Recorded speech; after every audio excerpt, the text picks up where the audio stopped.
बोएज रूत को ब्याह लेता है।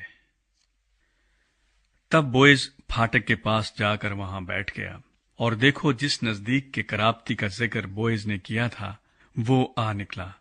उसने उससे कहा, अरे भाई, इधर आ और जरा यहां बैठ जा। सो वो उधर आकर बैठ गया। फिर उसने शहर के बुजुर्गों में से 10 आदमियों को बुलाकर कहा, यहां बैठ जाओ।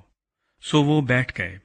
तब उसने उस नजदीक के कराबती से कहा, नौमी जो मोआब के मुल्क से लौट आई है, जमीन के उस टुकड़े को जो हमारे भाई अली मल्क का माल था बेच दी है। सो मैंने सोचा कि तुझ पर इस बात को जाहिर करके कहूंगा कि तू इन लोगों के सामने जो बैठे हैं और मेरी कौम के बुजुर्गों के सामने उसे मूल ले।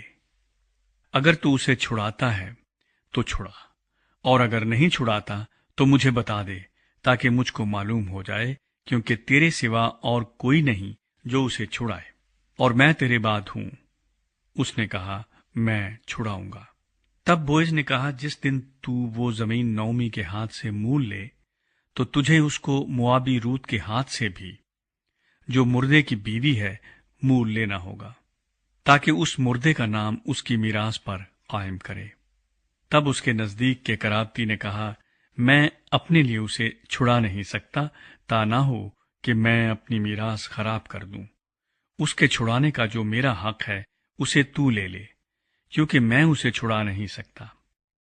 और अगले जमाने में इसराइल में मामला पक्का करने के लिए छुड़ाने और बदलने के बारे में ये मामूल था कि मर्द अपनी जूती उतार कर अपने पड़ोसी को दे देता था। इसराइल में तस्दीक करने का यही तरीका था। सो उस नजदीक के कराबती ने बोएज से कहा कि तू आप ही उसे मूल ले ले। फिर उसने अपनी जूती उतार डाली, और बोएज ने बुजुर्गों और सब लोगों से कहा, तुम आज के दिन गवाह हो कि मैंने अली मलक और किलियून और महलोन का सब कुछ नौमी के हाथ से मूल ले लिया है।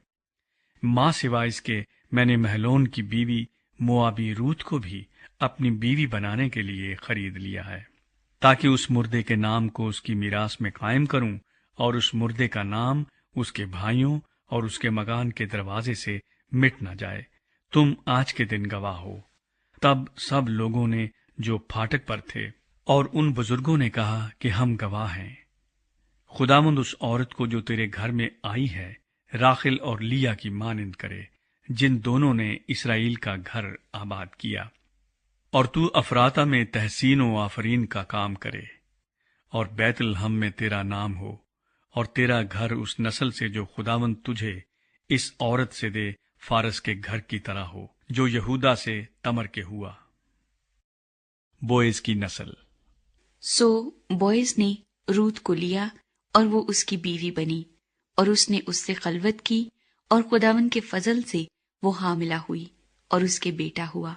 और औरतों ने नौमी से कहा, खुदावंद मुबारक हो, जिसने आज के दिन तुझको नजदीक के कराबती के बगैर नहीं छोड़ा, और उसका नाम इसराइल में मशहूर हो, और वो तेरे लिए तेरी जान का बहाल करने वाला और तेरे बुढ़ापे का पालने वाला होगा, क्योंकि तेरी बहू जो तुझसे मोहब्बत रखती है और तेरे लिए 7 बेटों से भी बढ़कर है, वो उसकी माँ है।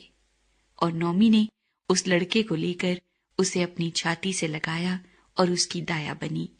और उसकी पड़ोसनों ने उस बच्चे को एक नाम दिया और कहने लगी कि नौमी के लिए बेटा पैदा हुआ। सो उन्होंने उसका नाम उबैद रखा। वो यसी का बाप था जो दाऊद का बाप है। और फारिस का नसबनामा ये है, फारिस से हसरून पैदा हुआ, और हसरून से राम पैदा हुआ, और राम से अमीनदाब पैदा हुआ, और अमीनदाब से नहसून पैदा हुआ, और नहसून से सलमून पैदा हुआ, और सलमून से बोएज पैदा हुआ, और बोएज से उबैद पैदा हुआ, और उबैद से यसी पैदा हुआ, और यसी से दाऊद पैदा हुआ।